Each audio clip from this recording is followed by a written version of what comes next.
Hi friends, today we're going to make my grandmother's very old yet very delicious shortbread recipe. Welcome to just the two of us. My name is Colleen and it's only 3 ingredients. They are so easy to make. All you need are flour, butter, and fruit sugar. I don't know if there's another name for it. It's a very fine sugar. It's not powdered sugar and it's not regular table sugar. It's in between. I've always known it as fruit sugar. This time of year, I can readily find it in the grocery stores, but I don't know for us here in Quebec, it's available, but I don't know if you can find it. It's a very fine table sugar. You could always put regular sugar through your blender a bit because it has to be very fine. And honestly, I don't need to look at the ingredients because I know it off by heart. I've made it every year for since I was little, but I just wanted to show you I do have the recipe and it's very old. So let's get right into it. I just wanted to tell you that before we get mixing it, you don't need a stand mixer at all. I only discovered that a couple of years ago. My whole life, I've been doing it all by hand. And a couple of years ago, I popped into my sister's house while she was making it, because everyone in our family makes it. And she had her stand mixer out, and I said, "What are you making?" And she said, "Granny's shortbread recipe." I said, "You do it in the stand mixer?" And she said, "Yes, it's much easier." And I thought because I saw my grandmother do it for so many years by hand, I thought it had to be done by hand. It never, ever occurred to me to do it in the stand mixer or even a hand mixer. But there is one thing, if you do use a stand mixer, you I'll show you. You cannot whip it. It has to be done very slowly or they turn out tough. So I'm going to put a whole um, package of butter into a whole cup of butter into the mixer. And I'm going to try my hair up. So we're going to put 1 pound of butter into our stand mixer. And my butter has been sitting out. It's about 2:30, 3 o'clock, I think, and I took it out of the fridge this morning. So it's well at room temperature. You don't want it soft and you don't want it too hard, especially if you're doing it by hand.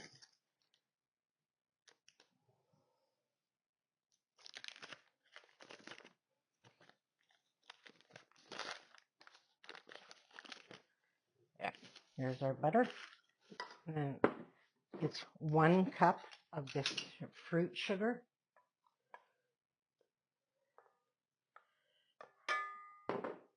Cut a couple of clumps in here I'm going to break up. I don't know if you can see. It's a very fine sugar. Okay, so 1 cup of fruit sugar. So I just have my regular batter on. Push them down. Maybe I'll back you up just a wee bit. Okay, so I've locked it down because it is going to move a bit. And I'm just going to put it on number 1 to get it mixed in.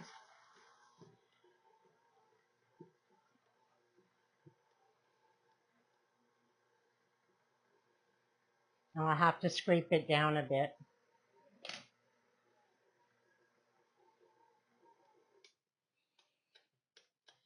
Oops. Because this took a lot of arm power to make this by hand. And when I saw that my sister did it by machine,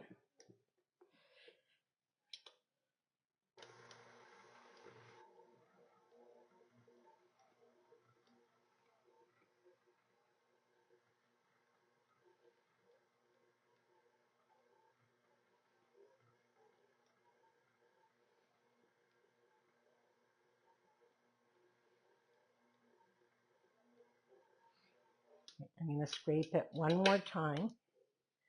See, I'm not beating it fast because if you do that, you're going to make your dough tough. So you just want to do it nice and soft. Just like you were mixing it by hand, your hands wouldn't be speeding around the bowl. I can already tell it's incorporated, but I just want to make sure every single part is.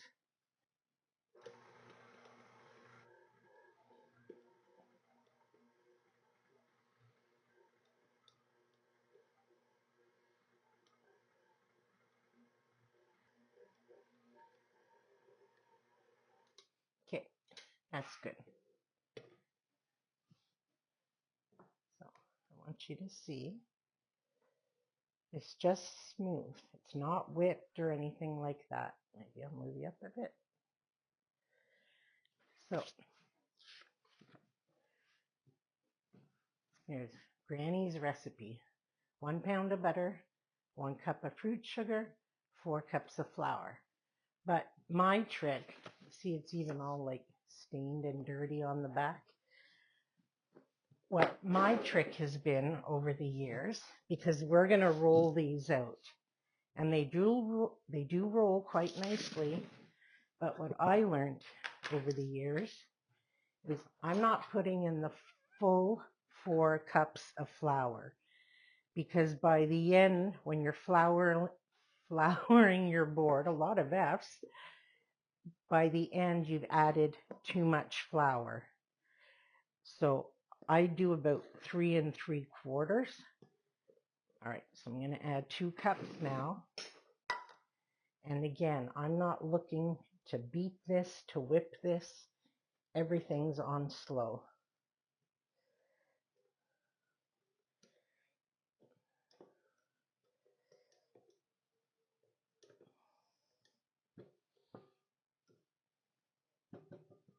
So that was 2 cups.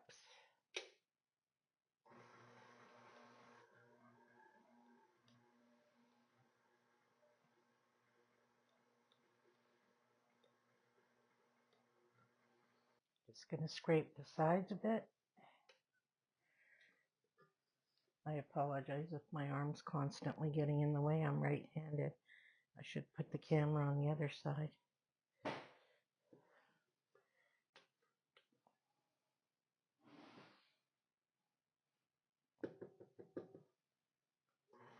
I'm always at #1 speed.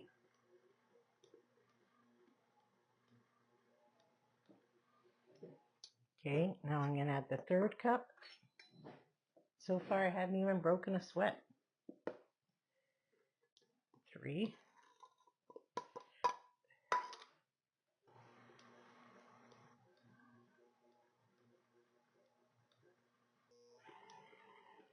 Okay, and then I'm going to do, I'll fill my 4 cup, and then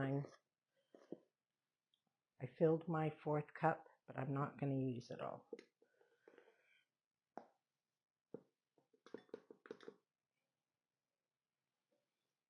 I'll save, I don't know, probably a 1/4 cup left. And now I'll probably have to put it on #2 because it's getting really heavy.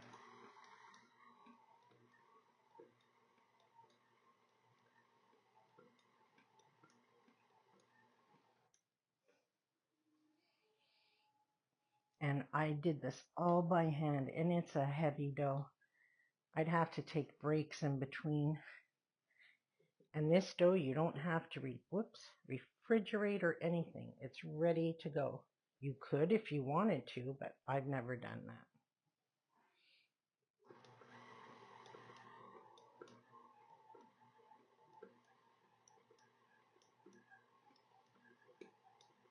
And we're done. The trick is not to over mix it whatsoever.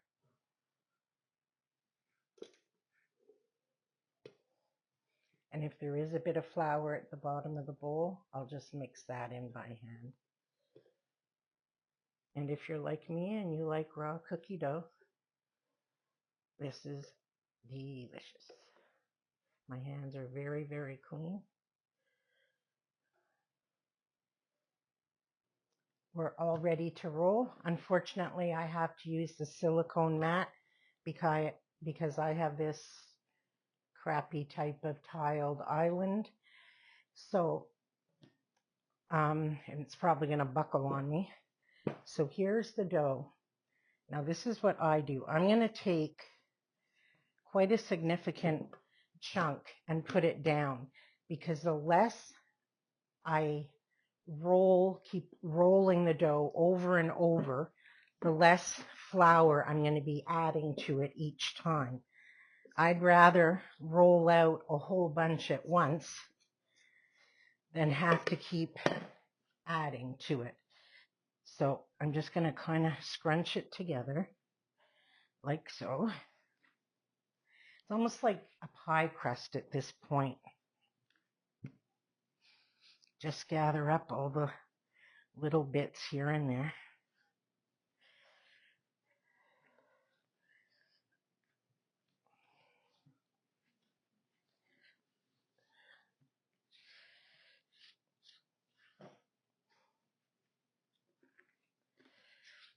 Now I'm going to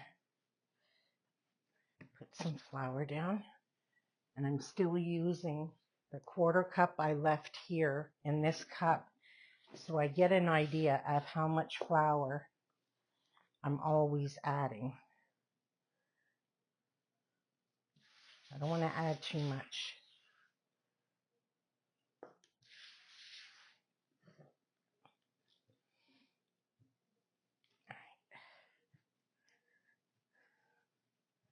I may have taken more than I should have, but I'm going to take my rolling pin, use that same flour in the cup. Now it's not a pie crust where you're pushing all the time. You're just going to go like this in little bits and keep your rolling pin very well floured. All you're doing is smoothing it out. See? I'm going to bring you in close. I'm sorry, guys. I don't think you saw anything what I did. I took the dough together. There's still some in the bowl. I just piled it together in a ball and pressed it down. Floured my surface lightly. And then I'm generously flouring my rolling pin, always using the same flour that I reserved. And you don't want to go like a pie crust and roll hard. You're just rolling it out very gently. And the thickness depends on what you want. I like my my shortbread thicker, because then you get the true buttery flavor of it. So I'm actually going to leave it like that. And I will be making this recipe several times over before Christmas comes. It's that popular. Now there's several. So get something. This isn't a recipe where I use like gingerbread cutters and all fancy shapes and sizes. It's not really meant for that. I usually stick to 3 shapes. This one, which is like a traditional shortbread shape, I'm just going to use a little star. And this guy's seen better days, but he gives a perfect shape.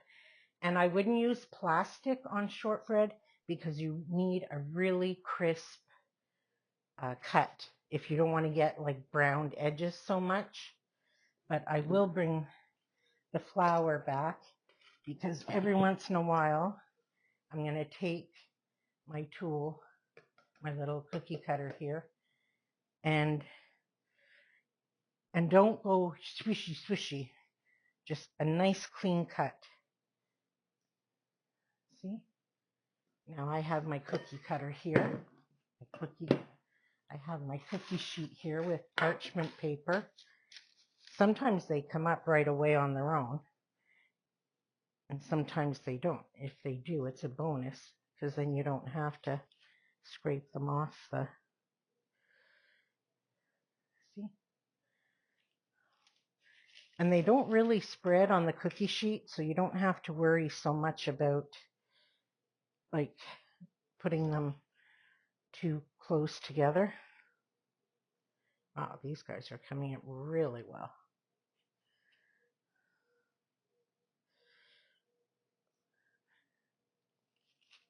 And the reason I kind of do them in different sizes is when you're, like, let's say, presenting a plate with desserts on it, a little tray, some people may just want a taste of something. They don't want to eat like a whole cookie if there's other squares and other cookies on it. So I find if you do a little star, they can just have like a taste of a shortbread. They don't have to eat the whole thing. But he's going to cook faster than the other one, so I better stick with the... If anything, I think I should have rolled it thicker.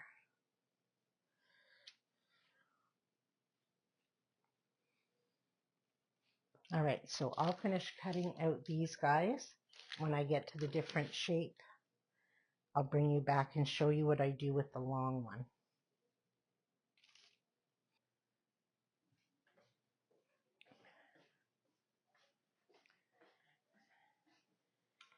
This one is my favorite tool to use, but it's the most finicky one because the shape always doesn't come out. But this is what a true shortbread generally looks like. See what I mean? Even though I flour it, I don't know how to get it out any better than that.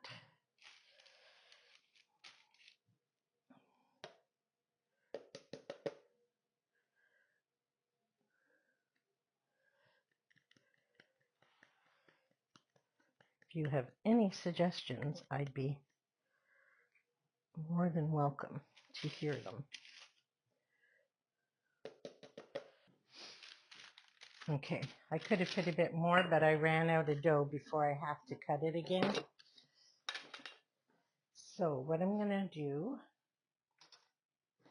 my grandmother always put a piece of maraschino cherries on the top, which a true shortbread never would have anything on the top. But for these ones, what I like to do is put 3 fork marks, because that makes it look like real Scottish shortbread. Plus, some recipes say you should do this because it cooks different for something to do with the air.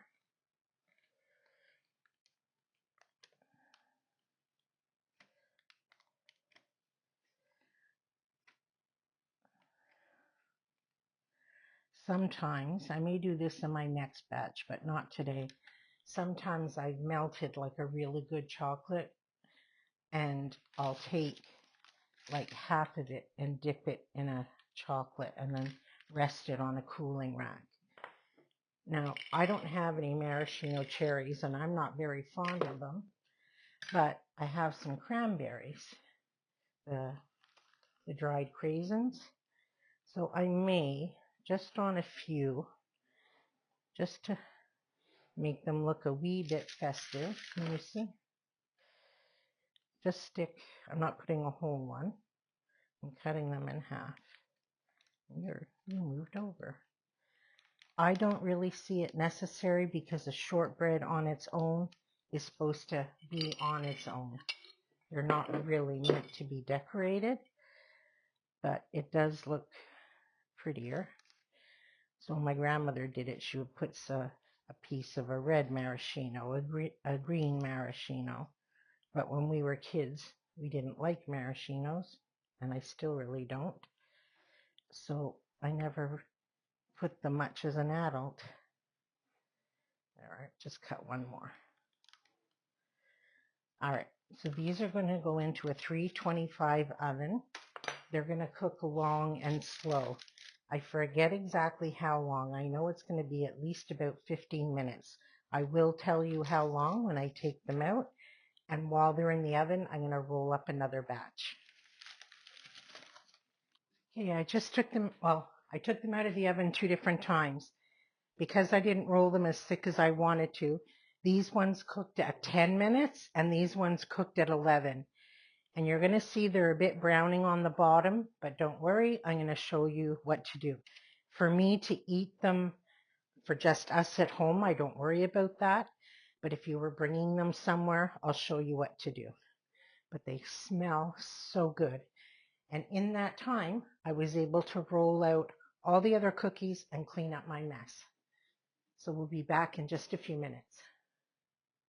I just wanted to show you, if you do get a cookie that has, and I don't know why this happens, I think it's the parchment paper, but if you have a cookie that ends up with these extra little crumbs on it, if it were just for Frank and I, it doesn't bother me. But if I were putting them on a pretty plate or in a nice tin to give to someone, I just take a paper towel and very gently, I just touch the cookie like that, and it all comes off. Some of them, they're absolutely perfect. And the odd one you get with just this little bit of like crumbs on it. I don't know what it's from. So, like I said, if it's just for Frank and I, who's already been in the kitchen 3 times sneaking a cookie, I would leave it. But since I'm doing a few, I might as well do them all. We're all done, and it doesn't take long at all. I ended up with a little over 5 dozen, almost 6, because I have to be careful. I did a lot in the little stars, so it'll always depend on what size of cookie cutter, how thick you roll them. Some of them I wanted to be a bit thicker, but 1/4 to 1/4 of an inch is usually a good size. It smells fabulous in here, and some of these I'll package up right away, and I have really nice cookie tins to put them in. Some we're probably going to eat right away, but I will be making another batch for sure because I do give quite a few of them away over the holidays. So anybody can bake these because all you need is a little bit of Christmas magic and love, and anyone can bake Christmas cookies. That's all it takes, and 3 ingredients. So I hope you enjoyed this. It's so easy and they're so good. I promise, an old vintage recipe, 3 ingredients. Anyway, I hope you're having a wonderful start to your holiday season as well. And until we're together again, take care.